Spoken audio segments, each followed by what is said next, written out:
저는 오늘 시편 34편의 말씀을 여러분과 함께 나누고 싶습니다. 다윗과 골리앗, 참 유명한 사람들입니다. 다윗 하면 골리앗이 생각나고 골리앗 하면 다윗이 생각납니다. 그 이유는 뭐죠? 그 둘이 싸웠던 싸움 때문입니다. 그 둘이 싸우게 되면 모든 사람들이 예견하는 결과가 있었습니다. 누가 이길 거라고 생각했죠? 골리앗이 이길 것이라 생각을 했었습니다. 결과는 어땠어요? 다윗의 승리로 그 싸움은 끝이 나게 됩니다. 사실 우리가 잘 알고 있는 것처럼 다윗과 골리앗이 싸운 이유는 개인 대 개인의 감정 싸움도 아니었고 무엇이었습니까?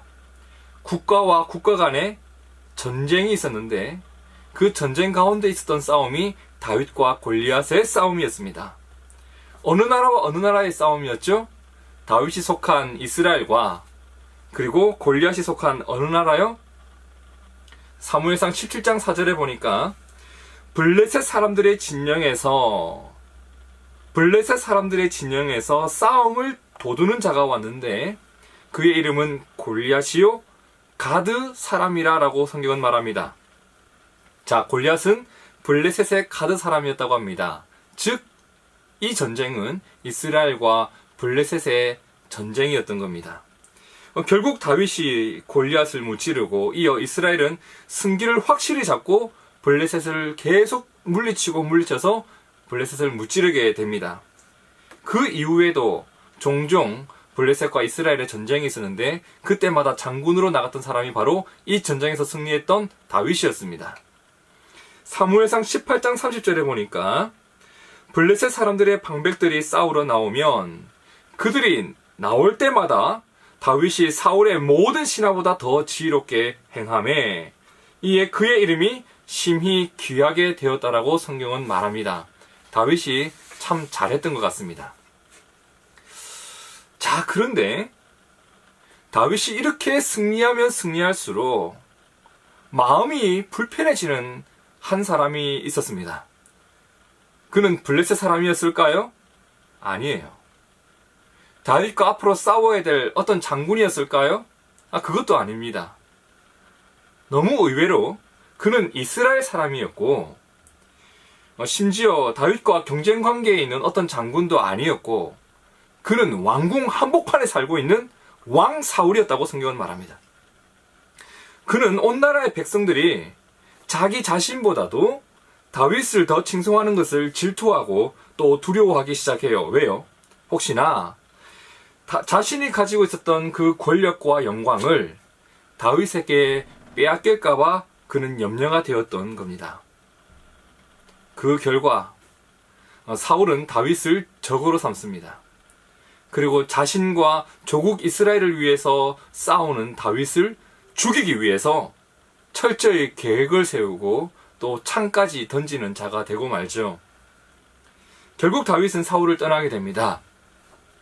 그리고 조국 이스라엘을 떠나게 되죠. 이제 도망하는 신세가 되고 만 겁니다. 여러분, 다윗이 참 처량해 보이지 않나요?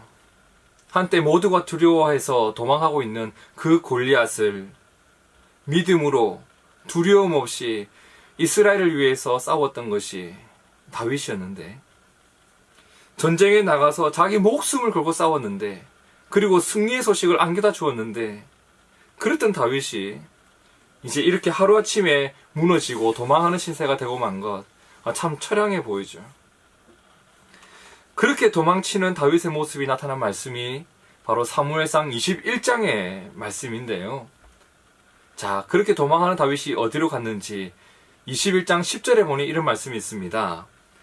그날에 다윗이 사울을 두려워하여 일어나 도망하여. 자, 여러분, 이어지는 말씀을 잘 봐야 돼요. 그가 일어나 도망하여 어디로 갔죠?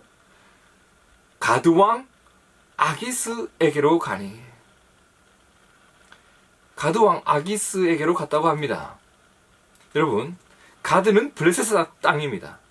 그리고 골리앗의 고향이고 다윗의 원수들이 바글바글 모여있는 곳이 바로 블레셋 가드 땅입니다. 여러분, 다윗이 지금 사울을 피해서 도망한 곳이 어디라고요? 나를 죽이려고 혈안이 되어 있는 그 속을 한복판으로 지금 다윗이 도망을 간 겁니다. 얼마나 상황이 다급했으면, 그리고 얼마나 갈 곳이 없었으면 다윗이 여기까지 갔을까요? 아니나 다를까 가드 사람들은 다윗을 알아봅니다. 그리고 그를 고발합니다. 다윗은 새로운 위기를 만나게 된 거예요. 그는 이 위기를 극복해야 돼요. 그렇다면 그가 이 위기를 극복하기 위해서 선택했던 방법은 무엇이었을까요? 사무엘상 21장 13절에 보니까 그들 앞에서 그의 행동을 변하여 미친 채 하고 대문짝에 그적거리며 침을 수염에 흘리매. 다윗이 선택한 방법, 그것은 바로 그들 앞에서 미친 척하는 것이었습니다. 미친 척하면서 내가 너희를 무찌른 다윗이 아니라 그냥 미친 사람일 것이라. 미친 척하는 다윗을 보고 가드 왕 아기스는 저 미친놈을 갖다 치우라고 명령을 하게 되죠. 자, 여러분 정리를 한번 해봅시다. 다윗이 겪고 있는 이 일들을 정리를 한번 해보면 다윗이 한 게 뭐였어요? 하나님을 모욕하는 블레셋 장군 골리앗을 물리쳐요. 조국 이스라엘을 위해서 목숨을 걸고 전쟁에 나갔습니다. 그리고 승리했죠. 전쟁 때마다 승리의 소식을 백성들에게 안겨주었습니다. 근데 그 결과는 뭐예요? 왕에게 미움받고 어제까지 함께 싸우던 아군들이 오늘 나의 적군이 되고 심지어 블레셋까지 도망을 가서 미친 척 해야지만 살아날 수 있는 상황, 그것이 바로 오늘 다윗의 상황입니다. 어떻게 보면 미친 척이 아니라 정말 미치고 팔짝 뛸 상황이에요. 내가 뭘 잘못했나요? 내가 무슨 큰 죄를 지었나요? 다윗은 도무지 이해하기 힘든, 그리고 납득하기 어려운 일들이 내 인생 앞에 계속 펼쳐지고 있는 것을 보게 됩니다. 보통 이런 상황이 펼쳐지면 사람들이 할 수 있는 일이 뭐가 있겠어요? 원망하고 불평하고 억울함을 호소하고 좌절에 빠지고 힘없는 나의 현실에 탄식하고. 그러면 다윗은 이 순간 무엇을 했을까요? 그게 바로 오늘 말씀 시편 34편의 내용이에요. 한번 읽어볼까요? 1절에 내가 여호와를 항상 송축하며 내 입술로 항상 주를 찬양하리이다. 내 영혼이 여호와를 자랑하리니 곤고한 자들이 이를 듣고 기뻐하리로다. 나와 함께 여호와를 광대하시다 하며 함께 그의 이름을 높이세. 내가 여호와께 간구하며 내게 응답하시고 내 모든 두려움에서 나를 건지셨도다. 여러분, 오늘 우리의 현실 속에서도 원망과 불평이 나올 때가 얼마나 많은지 모르겠습니다. 억울한 일도 얼마나 많은지 모르겠습니다. 나의 어깨를 축 늘어뜨리는 일들이 얼마나 많은지 모르겠어요. 여러분, 맞아요. 이 세상에는 우리가 예측하지도 못했던, 우리가 상상하지도 못했던 안타까운 일들이 참 많습니다. 그리고 오늘 나에게 왜 그런 일들이 그렇게 많은지 모르겠습니다. 여러분, 사실 그때는요, 여러분 원망하고 불평해도, 그리고 울면서 하소연을 해도 뭐라고 할 사람이 있겠어요? 맞아요, 여러분. 그때 원망하고 불평해도 괜찮아요. 울어도 괜찮아요. 하소연해도 괜찮아요. 대부분의 사람들이 그렇게 살아가고 있거든요. 그런데 많은 사람들이 그렇게 할 때 그렇게 하지 않는 사람도 있다는 것을 우리가 기억했으면 좋겠어요. 바로 그 순간에도 하나님을 찬양하는 사람이 있어요. 바로 그 순간에도 하나님을 자랑하는 사람이 있어요. 바로 그 순간에도 하나님을 높이는 사람도 있어요. 바로 다윗이 그러했습니다. 그리고 그는 그 순간에도 하나님을 믿어요. 하나님을 믿어요.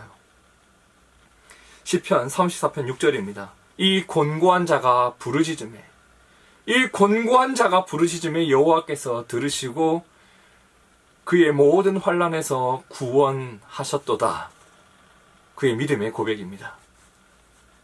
여러분, 믿음은 우리를 그 환난의 순간에, 그 아픈 순간에 세상의 수많은 사람들과 똑같이 행동하지 않도록, 그리고 그 순간에도 하나님을 찬양하는 담대함이 있도록 오늘 저와 여러분을 세우는 힘인 것을 믿으시길 바랍니다.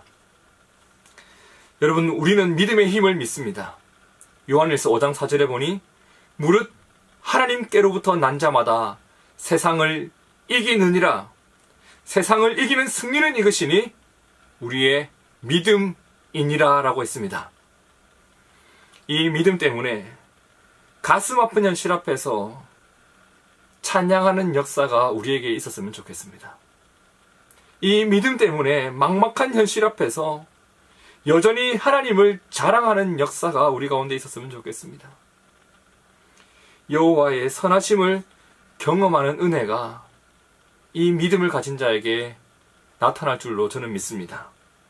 바로 저와 여러분이 이 막막한 현실 앞에서 나의 수고와 나의 노력 앞에서도 너무 아픈 현실이 나타나는 이러한 삶 앞에서도 쓰러지지 않고 계속하여 그 길을 달려갈 수 있는, 끝까지 주님을 믿고 달려갈 수 있는 그 역사가 우리 가운데 믿음으로 말미암아 나타나기를 주의 이름으로 축원드립니다.